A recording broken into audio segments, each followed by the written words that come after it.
Okay, good morning students. आज का जो टॉपिक है वो है आपका पॉवर्टी, और पॉवर्टी के साथ साथ हम पढ़ेंगे इनइक्वालिटी भी। तो सबसे पहले हम ये समझते हैं कि गरीबी क्या है आखिर। तो निर्धनता एक परिस्थिति है जिसमें लोग जीवन के आधारभूत ज़रूरतों से वंचित रहते हैं, जैसे भोजन हो गया, आपका कपड़े हो गए, छत हो गया।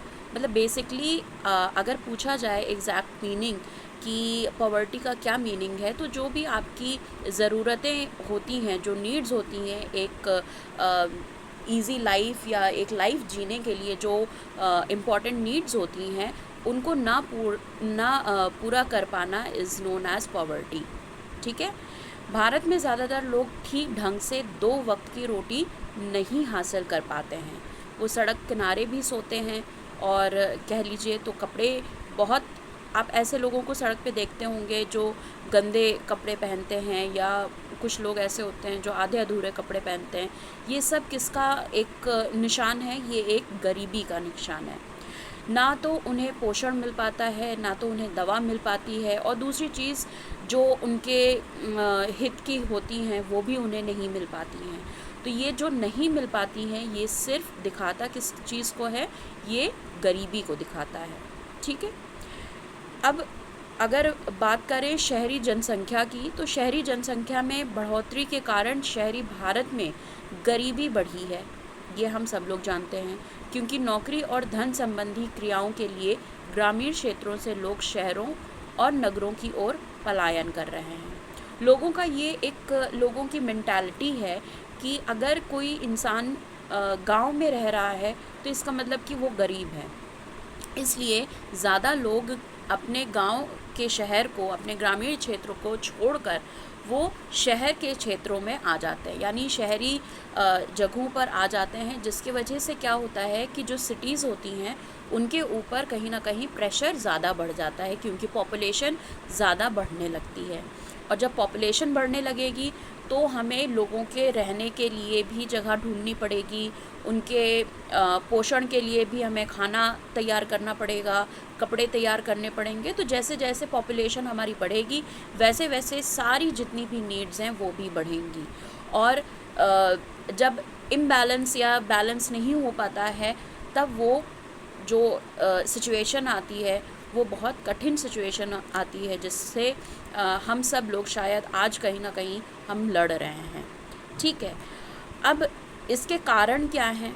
अगर पूछा जाए कि गरीबी के कारण क्या हैं, तो भारत में अगर बात करी जाए कि भारत में गरीबी का क्या मुख्य कारण है, तो जनसंख्या है, कमज़ोर कृषि है, भ्रष्टाचार है, पुरानी प्रथाएं हैं, अमीर और गरीब के बीच जो बड़ी खाई बनी हुई है वो है।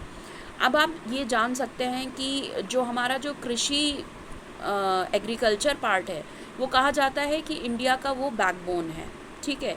कृषि एग्रीकल्चर ये हमारा एक ऐसा पार्ट है इंडिया का जिस पे हम अगर डीपर उस पे देखना चाहें, डीपर लेवल पे, तो ये हम देख सकते हैं कि जो हमारा एग्रीकल्चर पार्ट है उसी पे कहीं ना कहीं हमारा पूरा भारत निर्भर करता है।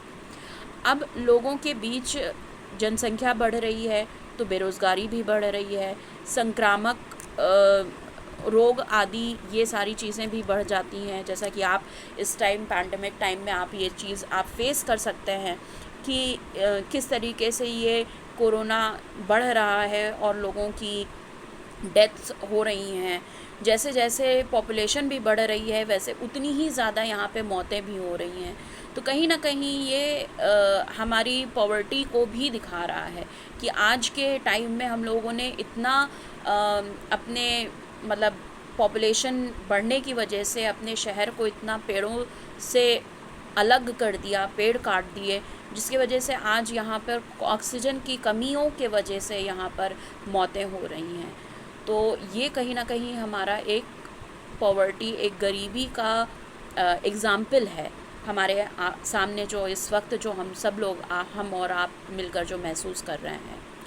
आमतौर पर ख़राब कृषि और बेरोज़गारी की वजह से लोगों को भोजन की कमी से जूझना पड़ता है। जी हाँ, अगर मान लीजिए कि बहुत सारे ऐसे किसान होते हैं जो जिनको उनके काम के अकॉर्डिंग पैसे नहीं मिल पाते हैं। ठीक है। तो वो भी कहीं ना कहीं किसान कहा जाए तो किसान एक हमारे देश के फोरमोस्ट सिटीज़न के रूप में आते हैं, जिनके वजह से हम और आप खाना खा पाते हैं। तो किसान सबसे बड़ा इंसान है। और हम लोग ने बहुत बार न्यूज़ में भी पढ़ा है और देखा भी है कि किसान ही इतनी गरीबी में रहता है कि वो दूसरों के लिए खाना बनाते बनाते अपने घर के लिए ही खाना नहीं बना पाता है या खाना नहीं बचा पाता है, जिसकी वजह से उसको कभी ना कभी कभी कभी बहुत परेशानियों का सामना करना पड़ता है। या जो किसान होते हैं, अगर वो अनाज अपना मार्केट में ले जाते हैं बेचने के लिए, तो जितना पैसा उनको मिलना चाहिए, तो जो मीडिएटर होते हैं उनको वो उतना पैसा नहीं देते हैं, जिसकी वजह से उनका पूरा घर उतने पैसे में नहीं चल पाता है। तो ये भी कहीं ना कहीं हमारे गरीबी का ही कारण बन जाता है।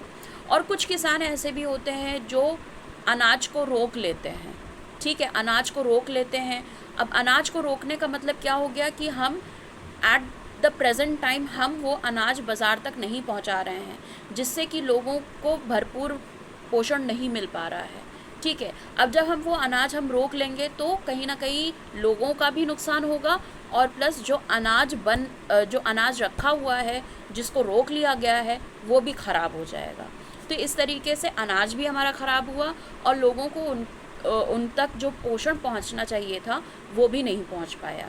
ठीक है, फिर उसके बाद हमारी जनसंख्या जो इतनी तेज़ी से बढ़ रही है वो भी एक बहुत बड़ा रीज़न है गरीबी का। अधिक जनसंख्या मतलब अधिक भोजन, पैसा और घर की ज़रूरत। तो ये सारे कुछ कारण हैं जिनकी वजह से यहाँ पर गरीबी है। ठीक है, अब बात करते हैं कि गरीबी का प्रभाव क्या हो सकता है। तो गरीबी लोगों को कई तरह से प्रभावित करती है। गरीबी के कई प्रभाव हैं, जैसे अशिक्षा, असुरक्षित आहार और पोषण, बाल श्रम, खराब घर, गुणवत्ताहीन जीवन शैली, बेरोज़गारी, खराब साफ सफाई, पुरुषों की तुलना महिलाओं में गरीबी की अधिकता। अब पुरुषों की तुलना महिलाओं में गरीबी की अधिकता का क्या मतलब हुआ? जब औरतें प्रेग्नेंट होती हैं तो उनको भरपूर पोषण नहीं मिल पाता है, जिसकी वजह से जो उनके बच्चे होते हैं वो कुपोषण का शिकार हो जाते हैं, और कहीं ना कहीं वो बच्चों की भी डेथ हो जाती है, और प्लस उनकी जो माएँ होती हैं वो उनको पूरा पोषण नहीं मिल पाता है, जिसकी वजह से उनकी भी डेथ हो जाती है। तो यहाँ पे ये आपको क्लियर करना है कि ये जो लाइन लिखी गई है कि पुरुषों की तुलना महिलाओं में गरीबी की अधिकता, यानी in comparison to male women face more poverty consequences. ठीक है, यानी अगर अब एक औरत है तो उसको घर भी चलाना है, उसको खाना भी बनाना है, उसको अपने बच्चों को भी देखना है, उसको खुद की भी हेल्थ देखनी है, उसको अपने परिवार की भी हेल्थ देखनी है। अब अगर मान लीजिए कि वो खुद की हेल्थ नहीं देखेगी तो उसकी भी हेल्थ जाएगी, और वो अपने बच्चों को भी भरपूर पोषण नहीं दिला पाएगी। तो अगर जब भरपूर पोषण नहीं मिल पाता है तो कहीं ना कहीं हमारा जो शरीर है वो बीमारियों का एक घर बन जाता है। ठीक है, अब जो पुरुष होते हैं वो बाहर जाके कोई भी काम कर सकते हैं, लेकिन महिलाओं के लिए हर काम उनके लिए सूटेबल नहीं होता है। ठीक है, फिर उसके बाद पैसों की कमी की वजह से अमीर और गरीब के बीच खाई बढ़ती ही जा रही है। जी हाँ, अब आप ये जानते हैं कि आप लोग भी मतलब आप लोगों के यहाँ भी हम लोग सब लोग एक कह लीजिए एक नेचुरल ये एक्टिविटी है हमारी कि जब भी हम कोई सामान ख़रीदने जाते हैं तो हम अक्सर ये चीज़ नहीं देखते हैं कि वो दुकानदार अमीर है, गरीब है या किस परिस्थिति में है। कुछ लोग होते हैं जो चाहे बहुत गरीब दुकानदार से भी अगर आप सामान ले रहे हैं या बच्चे से भी सामान ले रहे हैं तो आप उसमें बार्गेन करने लगते हैं। तो ये कहीं ना कहीं हमें अपनी सोच को डेवलप करना पड़ेगा कि किस इंसान से हमें बार्गेनिंग करनी है और किस इंसान को वाकई में पैसों की ज़रूरत है, जो मेहनत करके अपने पेट को पाल रहा है।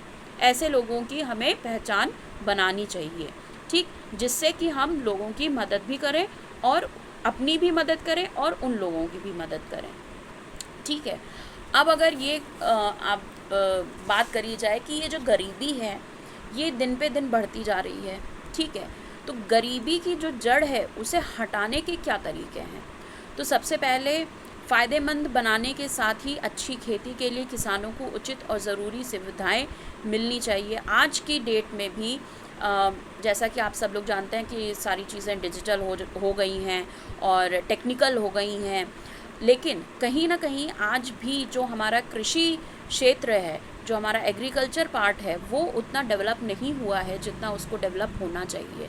तो ये गवर्नमेंट की जिम्मेदारी बनती है कि पूरे भारत की जो कृषि क्षेत्र है उसको वो डेवलप करे, यानी लेटेस्ट से लेटेस्ट टेक्निक्स लाएं, फर्टिलाइज़र्स लाएं, जिससे कि किसान को भी मदद मिल सके और जो उसकी किसानी है वो भी बेटर हो सके, ठीक है।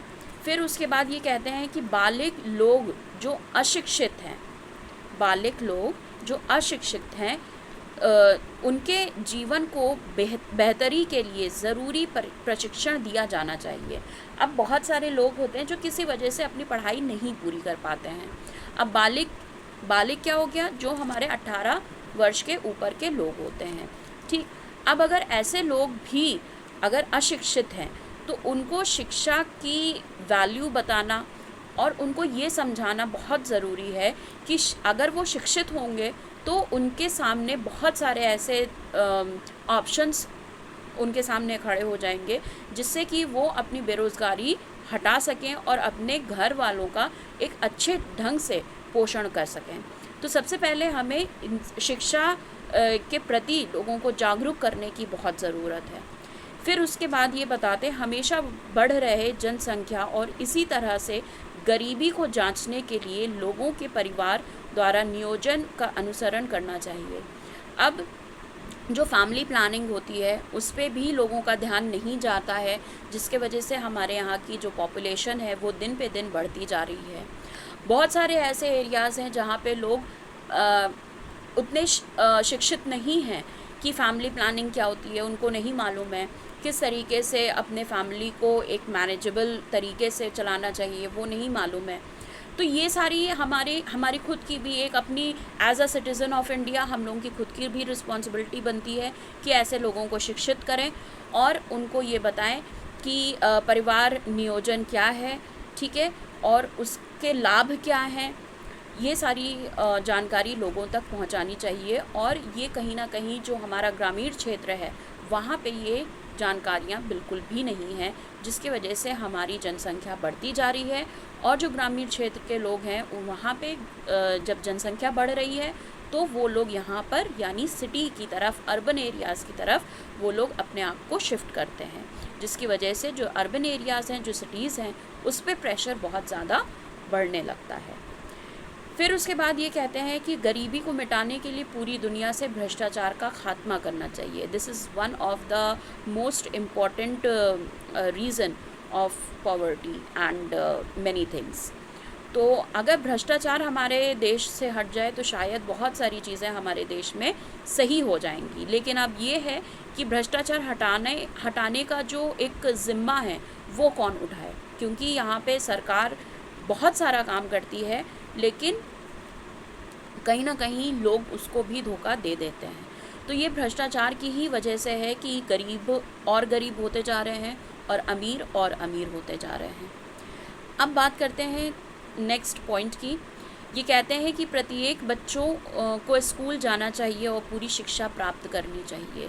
जी हाँ, जो किसी कारणवश बच्चे स्कूल छोड़ देते हैं, ड्रॉप आउट हो जाते हैं, तो उनको ऐसी फैसिलिटी प्रोवाइड करवानी चाहिए जिससे कि वो बच्चे अपनी पढ़ाई को कंटिन्यू कर सकें।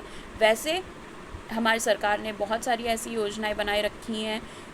यूनिवर्सलाइजेशन ऑफ एजुकेशन की बात करें तो उसमें भी उन्होंने बहुत ऐसी बातें कही हैं जो गरीब बच्चों के लिए शिक्षा मतलब ऐसी बातें कही हैं कि गरीब बच्चे शिक्षा अपनी पूरी कर सकें। लेकिन कहीं ना कहीं लोगों को जानकारी नहीं है, जिसकी वजह से लोग अपनी शिक्षा को पूरा नहीं कर सकते हैं।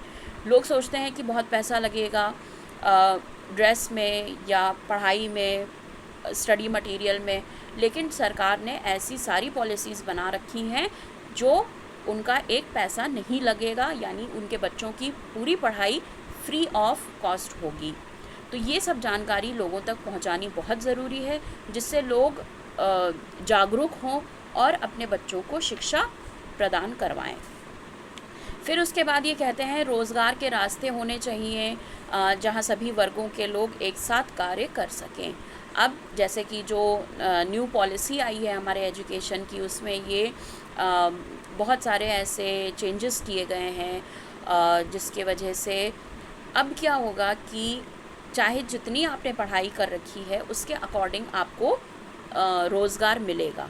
अगर आपने डिप्लोमा कर रखा है तो उसके अकॉर्डिंग आपको रोज़गार मिलेगा, ग्रेजुएशन है तो उसके अकॉर्डिंग, पीजी है तो उसके अकॉर्डिंग, और बड़ी शिक्षा आपने ले रखी है या सिर्फ सर्टिफिकेशन किसी कोर्स का आपने ले रखा है तो उसके अकॉर्डिंग आपको रोज़गार मिलेगा। तो देखा जाए तो कहीं ना कहीं सरकार हमारी लगातार कोशिश कर रही है कि किस तरीके से हमारे देश से गरीबी जाए और लोगों का जो एक लिविंग ऑफ स्टैंडर्ड है वो बढ़े। ठीक है, तो ये था आपका गरीबी। और गरीबी के ऊपर थोड़ी सी और बातें करें तो there are two types of poverty, one is absolute poverty and the other is relative poverty. ठीक है, एब्सोल्यूट पॉवर्टी क्या होती है? Refers to the lack of means necessary to meet basic needs such as food, clothing and shelter. यानी absolute poverty वो poverty होती है जिसमें हम खाने की ज़रूरत, कपड़े पहनने की ज़रूरत और घर होने की ज़रूरत को पूरा नहीं कर पाते हैं। ठीक, फिर दूसरी जो पॉवर्टी होती है वो होती है रिलेटिव पॉवर्टी, यानी takes into consideration individual social and economic status compare to the rest of the society.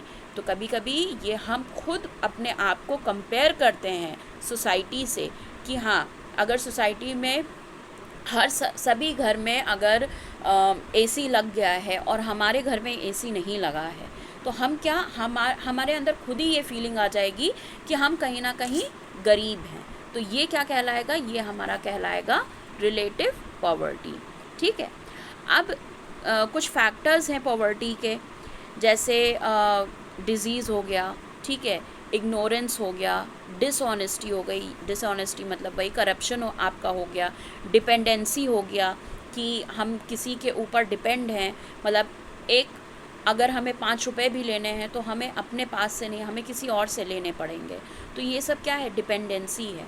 जब तक वो इंसान हमें पैसा देगा तब तक हमारा काम चलेगा, जब वो इंसान हमारा पैसा हमें देना बंद कर देगा तो हमारा काम नहीं चलेगा। This is all about dependency. तो ये कुछ फैक्टर्स हैं। अब हम बात करते हैं कि पॉवर्टी लाइन क्या होती है। ठीक है, the estimated minimum level of income needed to secure the necessities of life. First, ये जो पॉवर्टी लाइन का मतलब पहले आप समझ लीजिए कि पॉवर्टी लाइन क्या होता है कि इनकम का एक मिनिमम लेवल डिसाइड किया जाता है सरकार के द्वारा। जो उस मिनिमम लेवल को पार कर लेता है वो पॉवर्टी लाइन के ऊपर हो जाता है, जो उस मिनिमम लेवल ऑफ इनकम को नहीं पार कर पाता है वो पॉवर्टी लाइन के नीचे हो जाता है। तो जो पॉवर्टी लाइन के नीचे होता है वो गरीबी की कैटेगरी में आते हैं, और जो पॉवर्टी लाइन के ऊपर हो जाते हैं वो गरीबी के ऊपर की कैटेगरी में आते हैं। ये जो पॉवर्टी लाइन जो कॉन्सेप्ट है ये सबसे पहले इंट्रोड्यूस करवाया गया 1990 में, यानी 1990 में ये टर्म आया। और the World Bank defined the new international poverty line and in October 2015, मतलब जब वर्ल्ड बैंक ने पॉवर्टी लाइन को डिफ़ाइन किया तो उन्होंने डिफ़ाइन किया कि जो इंसान एक रुपये 25 पैसे कमा लेता है वो इंसान गरीब नहीं है। अब वही चीज़ थोड़ा सा चेंज हो गया 2015 में, अक्टूबर 2015 में, और ये कहा गया कि जो इंसान 1 रुपीज़ एंड 90 पैसे पर डे कमा लेता है वो गरीब नहीं है। ठीक है, अब बात करते हैं कि इंडियन स्टेट्स में पॉवर्टी की क्या हालत है। ठीक है, तो India has the world's largest number of poor in a single country, यानी जो भारत है, भारत देश है, वो एक सबसे बड़ा देश, गरीबों का देश बनकर बाहर आया है। More than 75% of poor people resides in villages, यानी अधिकतर, अब देखा जाए तो अधिकतर गरीब कहाँ पे हैं? ग्रामीण क्षेत्र में है। ठीक है। The poverty level is below 10% in states like Delhi, Goa and Punjab, यानी कुछ ऐसे स्टेट्स हैं जहाँ पे जो पॉवर्टी लेवल है वो 10% के भी नीचे है। ठीक है। Whereas it is below 50% in Bihar and 47% in Orissa. It is between 30 to 40% in northern eastern states and Assam, Tripura, Meghalaya and in southern states of Tamil Nadu and Uttar Pradesh. यानी ये सारे states आपको जितने बताए गए हैं, बिहार, उड़ीसा, असम, त्रिपुरा, मेघालय, उत्तर प्रदेश, तमिलनाडु, ये सब ऐसे स्टेट्स हैं जहाँ पे गरीबी की जो लेवल है वो बढ़ता ही चला जा रहा है। ठीक है। अब हम बात करते हैं कि इनइक्वालिटी क्या है। ठीक, इनइक्वालिटी क्या है? Economic inequality, also known as income inequality and wealth inequality. Inequality मतलब डिफरेंस, अब वो चाहे जेंडर बेस्ड डिफरेंस हो या इकोनॉमिकल बेस्ड डिफरेंस हो, ठीक है, या इनकम बेस्ड डिफरेंस हो या वेल्थ बेस्ड डिफरेंस हो। डिफरेंस अगर वर्ड कहीं पे भी आ गया तो that means it is inequality. Alright. Inequality is the difference found in various measures of economic well-being among individual in a group, among groups in a population और among countries। यानी inequality का मतलब क्या हो गया? डिफरेंसेस क्रिएट करना चार लोगों में, चाहे कोई चार लोगों का ग्रुप हो उसमें डिफरेंसेस क्रिएट करना, या देश में डिफरेंसेस क्रिएट करना, या कह लीजिए पॉपुलेशन में डिफरेंसेस क्रिएट करना। ठीक है। अब अगर मान लीजिए आप लोग क्लास में होते, अब हम कुछ बच्चों को हम अच्छे से पढ़ा रहे हैं, उनको सारे नोट्स दे रहे हैं, और कुछ बच्चों को हम नहीं दे रहे हैं, तो that is what? That is inequality. हम क्या कर रहे हैं? हम लोगों में डिफरेंसेस क्रिएट कर रहे हैं, तो that is the part of inequality. ठीक। अब हम बात करते हैं कि इकोनॉमिक इनइक्वालिटी के कॉजेज़ क्या होते हैं। कि इकोनॉमिक इनइक्वालिटी यानी आर्थिक जो कह लीजिए असमानता है, उसके क्या कारण हैं? तो wages are determined by labour market. अब क्या होता है कि जो लेबर मार्केट होते हैं उनके द्वारा वेजेस डिसाइड किए जाते हैं कि पर लेबर को कितना वेज मिलेगा, तो उस वहीं से ये डिफरेंस स्टार्ट हो जाता है, क्योंकि सबको वो एक समान नहीं देखते हैं। Education effects wages. अब जो वेजेस डिसाइड किया जाता है उसका बेस रख दिया जाता है एजुकेशन। जो जितना ज़्यादा पढ़ा लिखा होगा उसकी वेज उतनी ही ज़्यादा होगी। ठीक। Growth in technology widens income gap. अब कभी कभी होता क्या है, अब चूँकि जो करंट एरा चल रहा है, जो करंट टाइम चल रहा है, that is all depend fully upon technology. ठीक है। अब टेक्नोलॉजी के ऊपर डिपेंड है, तो बहुत सारे आज के टाइम में भी ऐसे लोग हैं जो टेक्नोलॉजी फ्री नहीं है, जो बहुत ज़्यादा टेक्नोलॉजी से काम नहीं कर पाते हैं, जिनको बहुत कठिनाइयों का सामना करना पड़ता है। ठीक। तो अब क्या देखा जाता है कि जो ईज़िली टेक्नोलॉजी को यूज़ कर लेता है उसको ज़्यादा प्रेफरेंस मिलती है, और जो टेक्नोलॉजी को बहुत ज़्यादा यूज़ नहीं कर पाता है उसको कम प्रेफरेंस मिलती है। अब ये जो प्रेफरेंस मिलती है कम और ज़्यादा, इसी में वेजेस का डिफरेंस ले आते हैं। फिर उसके बाद gender does matter. Yes, gender बहुत ज़्यादा मैटर करता है। आज भले हम लोग 21st सेंचुरी में हैं, लेकिन फिर भी हमारे यहाँ जो लिंग असमानता है वो अभी तक हटी नहीं है। हाँ, लेकिन हम धीरे धीरे प्रोग्रेस देख रहे हैं कि जो जेंडर इनइक्वालिटी है वो धीरे धीरे कम हो रही है, क्योंकि अब औरतें भी अपने पैरों पर खड़ी होने का मन बना लेती हैं और हिम्मत रखती हैं अपने अंदर कि वो कोई भी काम कर सकती हैं। Even now you can see cab drivers also, they are not fully male, they are female also.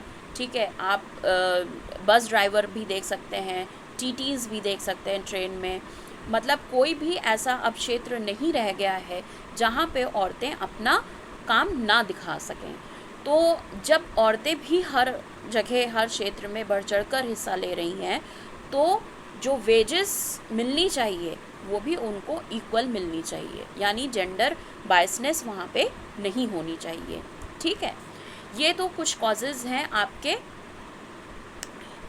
Economic inequality के। ठीक है, फिर उसके बाद थोड़ी सी और बात करें,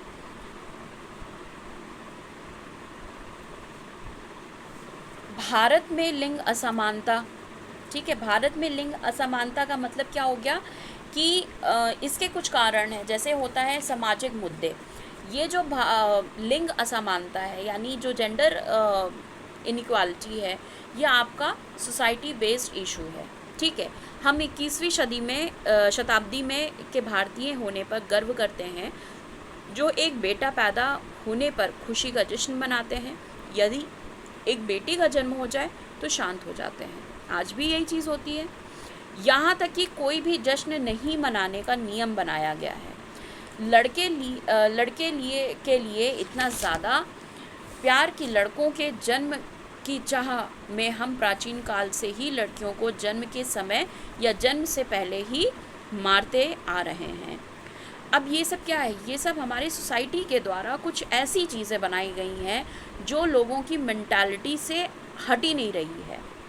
अब अगर ये सारी चीज़ें नहीं हटेंगी तो ऑब्वियस सी बात है कि हमारे देश में, हमारे शहर में, हमारे घर में पॉवर्टी रहेगी ही रहेगी। क्योंकि लोग ये भूल जाते हैं कि अगर औरत नहीं रहेगी समाज में तो समाज ही नहीं रहेगा।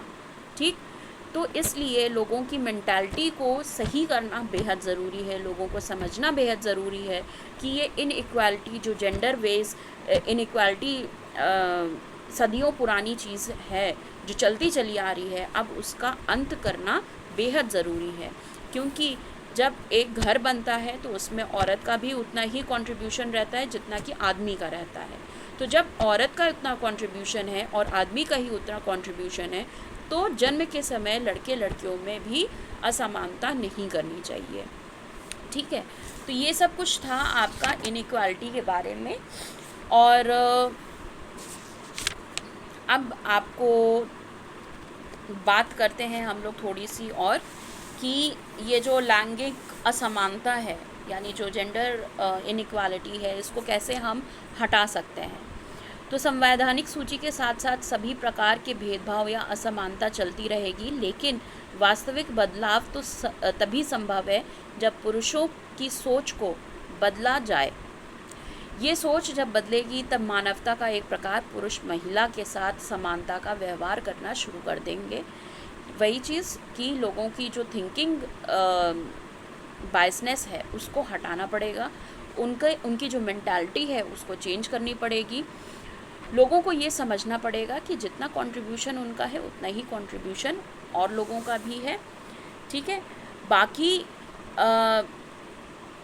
लोगों को हर जगह पे, चाहे वो वर्क प्लेस हो, चाहे वो कोई और चीज़ हो, कहीं हेल्थ के पॉइंट ऑफ व्यू से ले लीजिए, बहुत सारे लोग होते हैं जो घर के लड़के को बहुत पोषण देते हैं लेकिन लड़कियों को पोषण नहीं देते हैं। तो ये सब एक अपनी अपनी मेंटालिटी है जिसे हमें हटाना पड़ेगा। ठीक है, फिर उसके बाद हम थोड़ी और बात कर लेते हैं कि अगर हम सोशियो इकोनॉमिक स्टेटस को अगर हम मेजर करना चाहें तो हम किस तरीके से कर सकते हैं। तो सोशियो इकोनॉमिक स्टेटस 3 चीज़ पे बेस्ड होके हम मेजर कर सकते हैं। पहला वेरिएबल होता है एजुकेशन, दूसरा होता है ऑक्यूपेशन और तीसरा होता है आपका इनकम। ठीक, एजुकेशन, ऑक्यूपेशन एंड इनकम, इस 3 पर हम लोग जो सोशियो इकोनॉमिक स्टेटस है यानी इकोनॉमिक स्टेटस है उसको हम कैलकुलेट कर सकते हैं या चेक कर सकते हैं। फिर उसके बाद अगर हम सोशल फैक्टर्स की बात करें, सोशल फैक्टर्स और पॉवर्टी को मिलाकर बात करें, यानी सोसाइटी के कुछ ऐसे फैक्टर्स की बात करें जिनके वजह से पॉवर्टी है, जिनके वजह से गरीबी है, तो उसमें आपका आ जाएगा इलिटरेसी, उसमें आपका आ जाएगा ignorance, lack of knowledge, poor living condition, overcrowding और ब्लाइंड बिलीव्स, टैबूज, जो जितने हमारे पुरानी प्रथाएं चलती चली आ रही हैं, वो भी एक बहुत बड़ा रीज़न है हमारे गरीबी का, ठीक है। और प्लस उसके बाद इलिटरेसी बहुत बड़ा रीज़न है। तो ये सब कुछ ऐसी चीज़ें हैं जिनकी वजह से हमारे यहाँ गरीबी बनी हुई है, और गरीबी को हटाने में अभी बहुत साल लगेगा। तो thank you class, this was all about your poverty and inequality concept, और आई होप कि आप सबको ये कॉन्सेप्ट क्लियर हो गया होगा। Thank you so much.